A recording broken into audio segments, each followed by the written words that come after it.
Every year, Bankrate does a great study, and it's a great service for retirees, where they rank the top states for retirees to move to. And the latest report just came out. So in today's video, I want to share with you the number one state to retire in 2026. So let's jump in. This is the Bankrate study here. The article is called America's Best States to Retire. And they start off with talking to Stephen Cates, who's a CFP and a Bankrate financial analyst. And he says, our survey results may be shocking to any retiree who considers warm weather in income taxes in their relocation plan.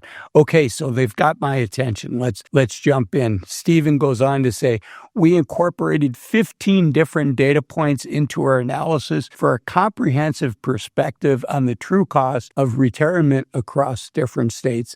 And these are the factors that they went through. I'm just going to scroll through these shortly. I'm not going to go through each one, but let's jump in. We're going to get to number one, but first I want to talk about the top three worst states to retire in.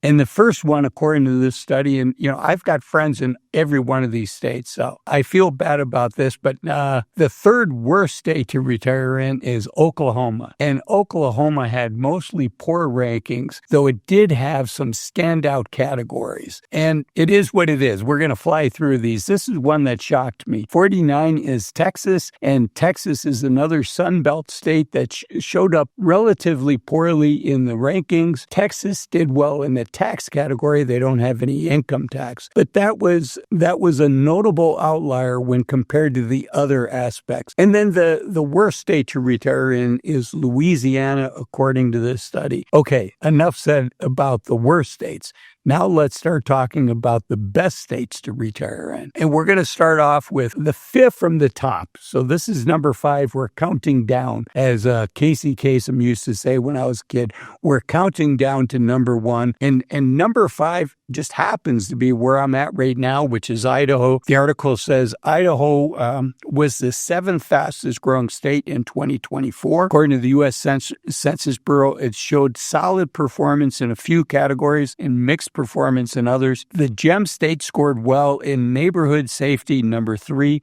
and it had the lowest rate of property crimes in the country. Idaho also did well on financial issues, including affordability and taxes, although like much of the country, it's become less affordable where I'm at today here in Boise. Okay, number 4 is Vermont. The 4th best place for retirees to move, according to Bankrate, is Vermont. Next door to New Hampshire, Vermont also fared poorly on weather. It was number 43, and it showed the second lowest levels of sunlight exposure, but strong categories turned things around. So there's got to be some things to like about it, right?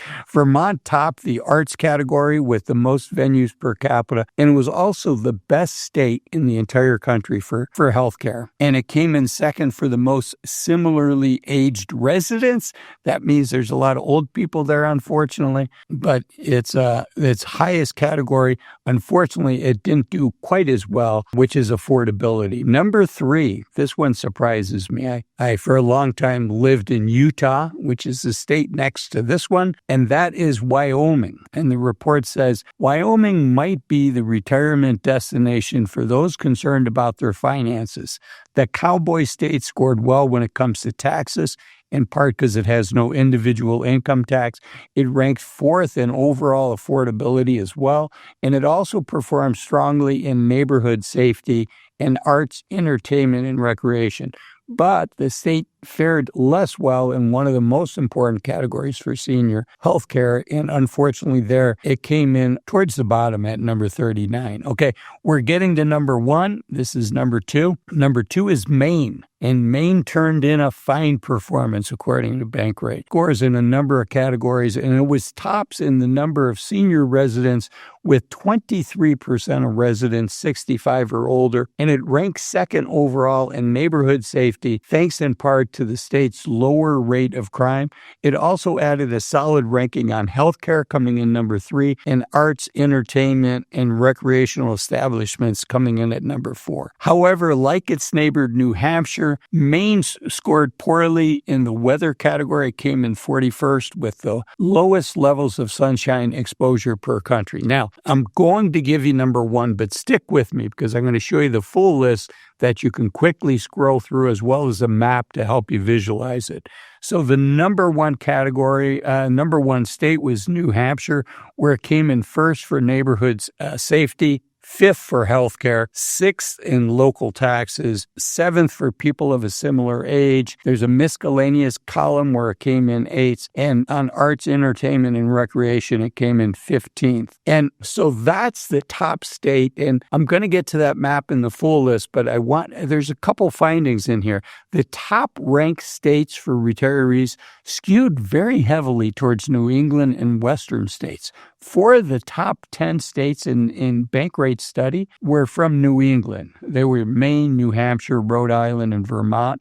And 3 were Western states, Idaho, Utah, and Wyoming. So New England and the West topped the states for retirees, while the Sun Belt states lost its shine. This is the map that I promised to show you. The darker the map is, the better it did in this study. And then here you can see how they did the study. You can pause the video if you're interested in that. And these are all 50 states being ranked. And before I end this video, I do want to talk about, there's very few of us that actually move in retirement. There's charts that show that when we're young, it's about 1/4 of us move. But as we get older, fewer and fewer of us are going to move until we get to the age where, we need to move because we need to be in an assisted living, or we need some living care. So few of us are going to move, and even fewer of those of us that do move, most of us are going to stay in the same city, then the same county, and then the same state. Very few of us are going to move states, and only about 5% of us are going to move internationally for retirement. And frankly, I was surprised by that 5% bogey, that it's almost 5% that do move overseas, because it can be very disruptive if you don't know the language, if the culture is something different. I have been fortunate to do a fair amount of international travel. I think it would be hard for me to live full time in another country, but it sure adds a lot of spice of life to be able to be there for a period of time and to get out of my normal element, and it helps keep me young. And in order to plan for all of this, whether you're planning on staying in place, planning on moving states here in the United States, or moving overseas, regardless, it helps to have a financial plan. I urge you to do this. Too few people, it's only like 1/3 of people, 1/4 of people actually have a financial plan. Don't let that be you. There's really no reason not to have a financial plan. The gold standard is to work with an advisor, but if you want to do it yourself, there's great software that makes it easy to see where you're at, what retirement looks like, and, if you're not there, what you got to do to get there. And if you are there, it gives you clarity on how much you can spend, so you can spend money guilt-free and you're not sacrificing unnecessarily. The software that I like is called Bolden, used to be called New Retirement. You can find it at this link here or in the description, and you'll be supporting the station because I am an affiliate. If you like this video, another video of mine that I think you'll like is 8 things to stop doing in our 50s and 60s in order to enjoy our journey until it's our time to retire. Thanks for watching this video. I'll see you in the next one. Bye-bye.